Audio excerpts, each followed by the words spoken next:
What's up, guys? The Snowman here, back with another soccer football informational video. The subject today is the CONCACAF Nations League. And if you follow my channel at all, you know that I like to explain the basics and the format of several soccer competitions throughout the world, both at the club level and at the international level. I figured it'd be a good time to explain the CONCACAF Nations League, especially with it going on right now. So very excited to dive into all the basics of this football competition. Now, let's start off like we always do with a basic definition. What is the CONCACAF Nations League? Well, it's an international soccer football competition contested by the senior men's national teams of CONCACAF.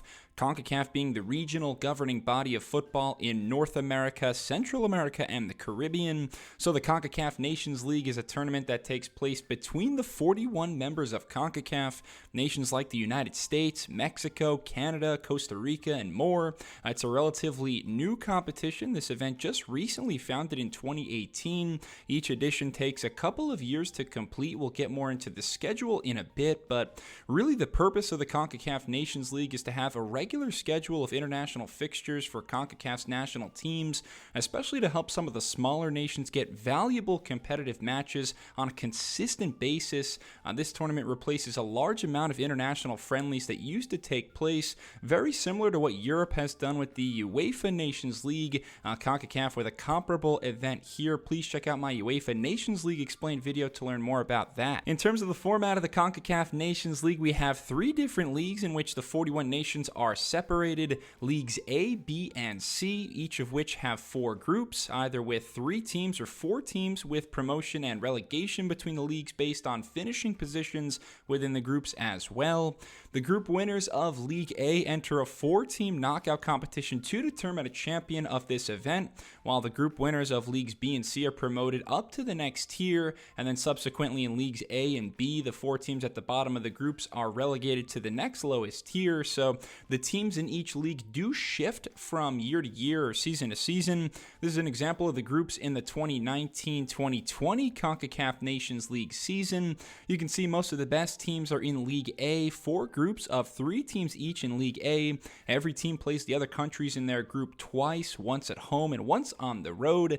Wins are worth 3 points, draws are worth 1 point, and losses get you 0. So after those 4 games, the winners of those 4 League A groups advance to the CONCACAF Nations League semifinals, and the last place teams will be relegated to League B. Then in League B, you can see we have 4 groups of 4 teams each. That's always the case from year to year, and the winners of each League B group will be promoted up to League A for the following CONCACAF Nations League season. The bottom 4 teams will be relegated to League C, so there's always something to play for. And as for League C, they have 3 groups of 3 teams and 1 group of 4. The 4 group winners will move up to League B during the next edition, and since there's no league below League C, there is no relegation right here. As far as the schedule is concerned, the CONCACAF Nations League takes place once every 2 years, and the way it works is that they play the league phase matches or the group stage matches in the fall, typically September, October, November, and then they play the semifinals or knockout stage during the following summer in June.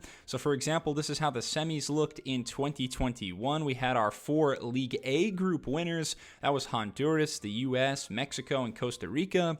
They met in the semifinals. The losers, Honduras and Costa Rica, moved on to meet in the 3rd place game, while Mexico and the US clashed in the final, and the USA winning the inaugural CONCACAF Nations League on home soil in Denver, Colorado that year. But this event is constantly played in 2-year cycles. And one other thing I want to mention is that just like how the UEFA Nations League affects qualifying for the World Cup and the Euros, well, the CONCACAF Nations League affects qualifying for the CONCACAF Gold Cup. So the way it works is that if you're in League A, finishing in 1st or 2nd in your group, like the US and Canada did here, gets you automatic entry into the following year's Gold Cup, whereas finishing in 3rd, like Cuba, will get you into what is essentially the Gold Cup playoffs.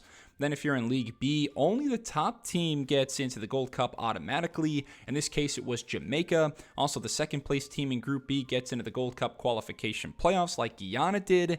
And then in League C, only the top team makes it into the qualification round for the Gold Cup. In this example, it was Barbados. The other teams in League C groups have to wait until the next cycle to improve their standing. But the CONCACAF Nations League is a fun tournament in general to me because obviously the best teams are trying to win the whole thing, but there's also promotion and relegation battles going on all over the place, as well as Gold Cup qualification implications in every single fixture. That's why I like this event moving forward, especially as opposed to just having random friendlies. This kind of breathes new life into CONCACAF. Thanks a lot for watching my CONCACAF Nations League explained video. Hopefully you learned something, feel a bit more comfortable with everything format-wise about the competition now. If you liked it though, please subscribe to the Snowman Sports Media for more soccer and football content. Follow me on Instagram and Twitter at Snowman Sports, and I'll be back very soon with more. Thanks a lot. Cheers.